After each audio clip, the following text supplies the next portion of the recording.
The Jester Challenge is a deep ocean, single-handed sailing event for yachts under 30 feet. There are few rules and no fees. The only stipulation is you must sail alone and be over 18. Back in 2008, the destination was the Azores, over 1,400 nautical miles from the start line at Plymouth. Here, a fleet of ordinary production cruisers had assembled, strengthened and equipped by owners from several different nations.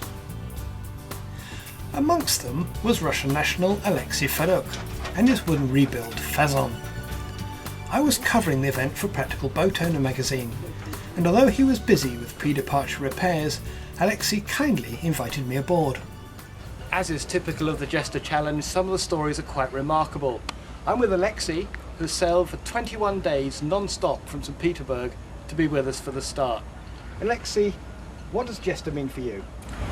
Jester for me, this is very great, famous and important event because Blondie Hustler, Tracy Chester, Will Howells, David Lewis, John Cromp is my first teachers of the sailing. From this time beginning my life in sail, and to stand near these names is very proud. Feel honor. Yes, yes. Alexi's Jester Challenger started as what was left of an Olympic-class Dragon, which he discovered as a gutted and badly damaged ruin in the corner of his local yacht club. In a remarkable rebuild, he converted the remains into a flush-decked transatlantic Voyager. The Dragon, seen here in her more usual form, is fast and exciting to sail. Alexi could see the wreck's potential and approached the club commodore. When I go to him and ask him, would you give me, maybe I can do it, they to look at me as a crazy man and said, take, maybe you can get and 3.5 years. I made every day. The morning go to the factory, evening go to the yacht club. This was back in the late 80s where, unlike now, yachting gear was very scarce in Russia. Alexi's solution was to make his own in a local workshop, everything from bronze screws to spring-loaded hanks.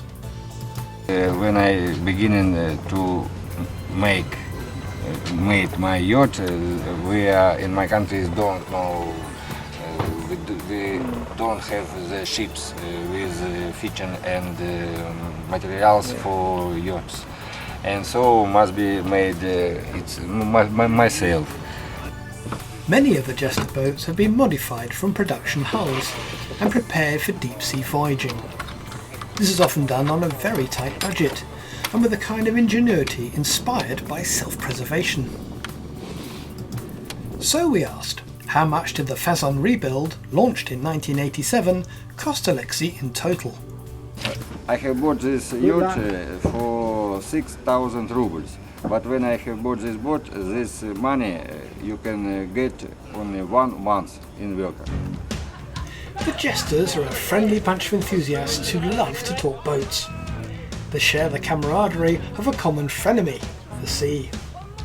In persistent rain, the skipper's briefing was held aboard Black Velvet, named after the drink the guests were all offered, a heady mix of Irish Guinness and French champagne. Joined by fellow Russian Mikhail Soldatov, Alexi sat next to Jester veteran Bill Churchhouse, who helped him understand the very informal briefing. It began with a welcome from the event's founder. For those of you who haven't met me, my name is Johan Tedo. I own this boat. She's in a terrible state. She's coming out of the water for a midlife refit on Tuesday. So please ignore some of the dirt. Most of it's Guinness. In one of the very few formalities, there was a roll call. Brilliant. Tony Head? Yep. Yes, 7 for dinner, please. 2 vegetarians. Yep. We'll eat them first.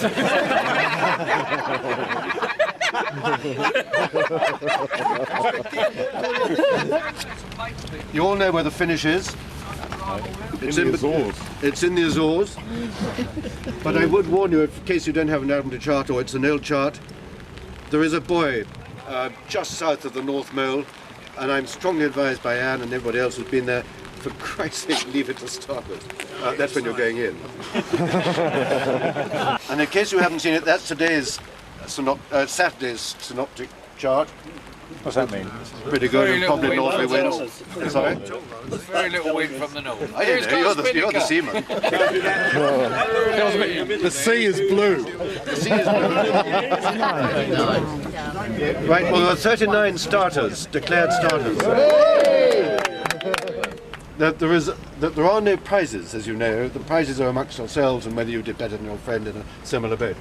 But John has suggested that we might have some recognition for the home-built boat, not a fit-out. Not a fit-out.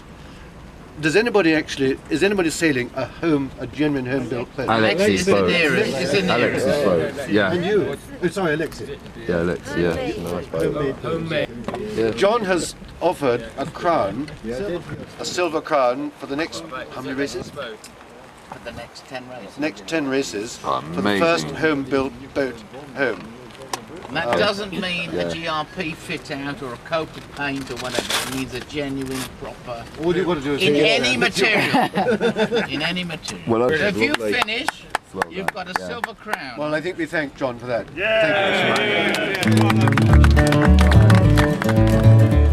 At the pre-departure dinner, there was a toast to Alexi for his long journey. Ewan was presented with a model of the original Jester, a full-size replica of which had already joined the challenge. There was also a warm welcome for some late arrivals. Philippe from Belgium in Liberia has arrived from Belgium.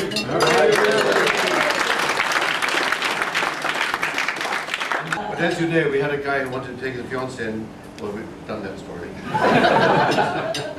You've arrived. I've arrived. Oh, you've arrived? Who are you? I arrived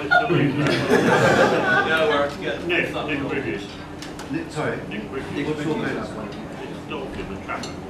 Do we know about him? Yes. Have you got a clergy? No, I haven't. Have you signed the indemnity check? No. What are you doing in the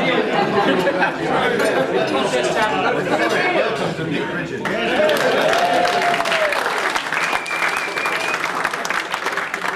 Anybody else has arrived? The following morning, the fleet set sail for the Azores, waved on their way by family and friends. The starting gun was fired by Mike Ritchie, one of the Jester pioneers. As the cloud of Johnson's talcum powder drifted over the fleet, with the nearest skippers suddenly smelling like newborns, the wind set fair to carry the curious assortment out of Plymouth Sound and into the English Channel. Amongst them was Alexi and his magnificent restoration, now proudly following in the footsteps of his sailing heroes. Hey!